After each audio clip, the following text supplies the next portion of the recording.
Bueno, mis amigos, mi gente buena, qué placer. Estamos con una gloria del boxeo. Estamos con Jim Langley. ¿Quién no conoce a Jim Langley, que durante años fue la voz de HBO Boxing and now está con payperview.com? Well, my friends, it's a real honor to speak with Jim Langley, one of the best men that ever been around boxing, the voice, the legendary voice of HBO Boxing, and now the legendary voice commentating for payperview.com. And Gene, once again, you're going to be with payperview.com commenting about the fight of Canelo Berlanga. First of all, thank you for this minute. And let me ask you right away, what kind of emotion, what level of excitement presents to you the fight between Canelo and Berlanga?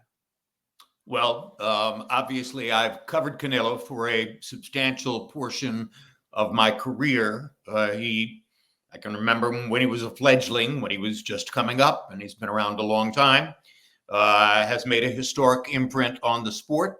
I've had the privilege of witnessing both with HBO and now with PPV.com a significant number of his meaningful appearances in the ring. I've interviewed him in his camp. I've talked to him a good deal for years when I lived in North San Diego County, and I don't live there anymore.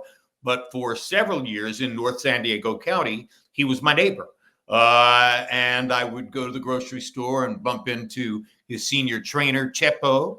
I would peer into the grocery cart to see what Canelo was eating that particular week. I would keep up with his daily schedule. It was from encounters like that that I learned a very meaningful fact, which is that many days during his training lifetime, this goes back quite a long way, he would get up in the morning and do 2.5 hours of horseback riding, usually in the hunter-jumper discipline, and then go to the gym in the afternoon and do a 3-hour boxing workout. And I once asked him, how in the world can you ride hunter-jumper for 2.5 hours in the morning and then go 3 hours in the boxing gym? And he said to me, 2 different sets of muscles. The horseback riding is mostly from the waist down, and a lot of the boxing is from the waist up. So, I don't arrive at the gym in the afternoon too tired to do a meaningful boxing workout, but I do gain a great deal in terms of leg strength and balance from the time that I spend on the horse. And over the years, I've come to the conclusion that that particular regimen is, to a certain degree, his secret weapon. I've never seen anybody knock him off balance in the ring. He's acknowledged by many of us who sit at ringside to have the best, they call it chin. Because of what I now know about him, I call it punch resistance. I think he is the hardest fighter to hurt with a good, hard, clean shot. And I think he proved it again in his most recent fight. Jaime Munguia, as a puncher, is no joke. He's got some pop. And he hit Canelo with a significant number of clean shots in the second half of their fight. Couldn't rock him. Couldn't hurt him.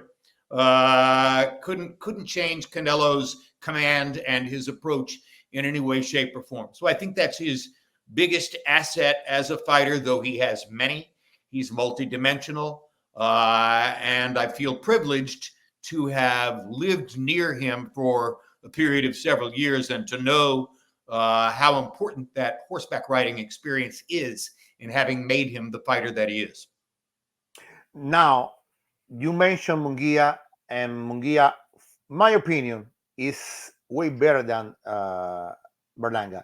I think Berlanga has power, undeniable, but in terms of abilities, in terms of explosion, I think Munguia was a bigger risk than Berlanga. Do you agree with me or not?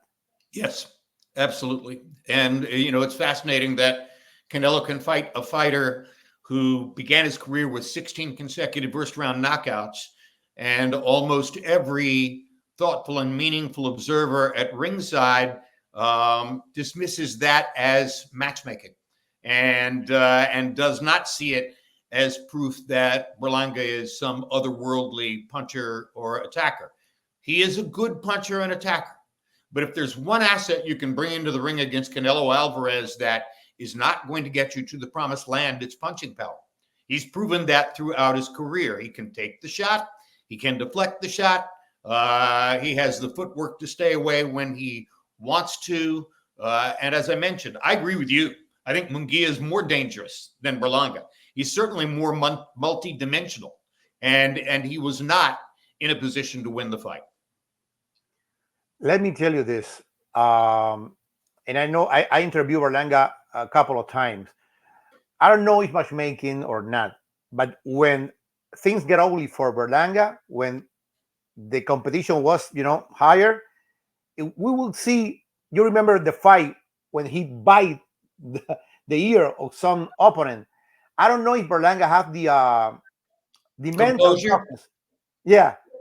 I mean, and I think that the biting represents frustration, and I think he gets to frustration because of the difference we're discussing with regard to him and, say, a fighter like Munguia. Munguia has some multiple dimensions. Munguia has some variety in his game. Berlanga's strictly a straight-ahead power puncher. He's looking to walk forward and land thunder against you. I firmly believe, and I think almost all ringside observers I know believe, Canelo can handle that. That's not genuinely a challenge to a fighter with all the experiences and the multiple skills that Canelo possesses. So, if you're a fan, what do you say to a fan? You should look this fight for that. For what is the reason to say, okay, we're going to see the fight? The reason why this fight is taking place? Or why should people look at the fight? Why should people look at the fight? Yeah. Because it's Canelo. Because he is a historic fighter. And, we've watched his career progress and watched all the accomplishments that he has put on the board. And all of that is good enough that, for instance, a couple months ago, I could be at the International Boxing Hall of Fame induction ceremony to watch my friend Fred Sternberg get inducted into the International Boxing Hall of Fame, and could sit with two absolute Mexican legends of the sport, Eric Morales and Marco Antonio Barrera, and with them have a discussion about where Canelo ranks among the all-time greatest Mexican fighters. And the rich heritage of Mexico. The fighters that we're talking about. We're comparing him to Salvador Sanchez, Julio Cesar Chavez, various others with long records of tremendous success in Mexico. And as both Marco and Fernando agreed with me, he's right there. Or excuse me, Eric. He's right there. One of the other, I forget whether it was Morales or Barrera, said to me, yeah, I think he is the number one Mexican fighter of all time. So when you're talking about that level of achievement, if you're a boxing fan, that's must-see TV. I mean, if I told you Sugar Ray Robinson's on the television this weekend, are you going to watch? You have to. For sure. I think Canelo is must-see TV.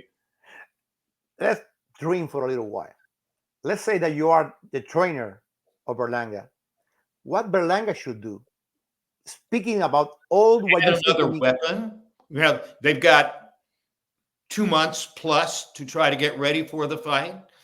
Berlanga should try to polish or add something that hasn't been seen before from him, whether it's a new uppercut or a new motion on an overhand right, or anything that can prompt Canelo to say, oh, didn't see that on videotape, haven't seen that before. Anything that can introduce even the slightest moment of uncertainty. Because if Berlanga is just going to come into the ring and be who he has been, I don't care how powerful he is. That's not how you beat Canelo Álvarez. You beat Canelo Álvarez either by thoroughly outboxing him as a defensive boxer, the way Mayweather was able to do, or by producing something else in the way of an unexpected creative dimension that Canelo didn't plan to be ready for. last question from me. Who you would like to see Canelo fighting next? You know, Well, he's after not fighting David Benavidez. He's not fighting David Morrell, and he's not fighting, for whatever reason, the much smaller Terrence Crawford.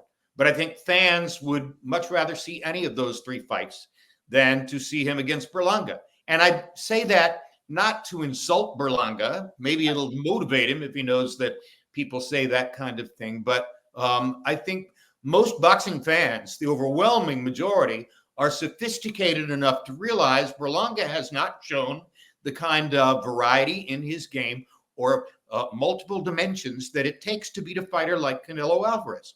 And Berlanga is going to walk in and walk straight forward and try to land thunderous shots as he was able to do against the 16 opponents at the beginning of his career. That's not gonna faze Canelo. So he's got to come up with something new and do something that Canelo has not seen before. The other option, by the way, true in almost every instance, is go to the body.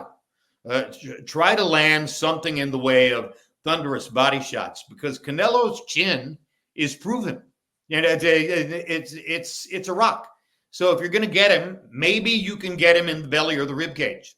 And I would try to advise Berlanga, who does have power, to give that a shot instead of going in there and hunting for Canelo's chin. Well, you mentioned the great Sugar Ray Robinson. It's on TV. You have to see it. I tell the fans, if Jim Langley is commenting in pay-per-view.com, you have to buy it. You have to see, and you have to hear what the great Jim Langley have to say. Thank you, Jim. Actually, you see it. It appears in text. I write in text. Lance Pugmire, great boxing writer from Boxing Scene. Chris Algieri, welterweight fighter. Dan Canobio, whose family developed CompuBox. All four of us are trading chat comments through the fight. So it's a fun thing. And boxing fans get to be a part of it. If you want to go online, get into the chat and say, Jim Lampley, you don't have a clue what you're talking about. You've got the right to do that. No one is going to say that. Don't worry about it. So people have to buy pay-per-view. I hope you. So yeah, when you buy the telecast, there's a box. There's a box that you click. You can just check that, and you are in ppv.com. Well, that's all we have to know. Thank you, Jim. New medium of communication. Thank you, Jim. Thank you a lot to speak with the people here. The Latin people love you, and take care, my friend. Take care. Muchas gracias, Jorge. Hasta luego. A todos la gente quien está con nosotros, bueno para ti.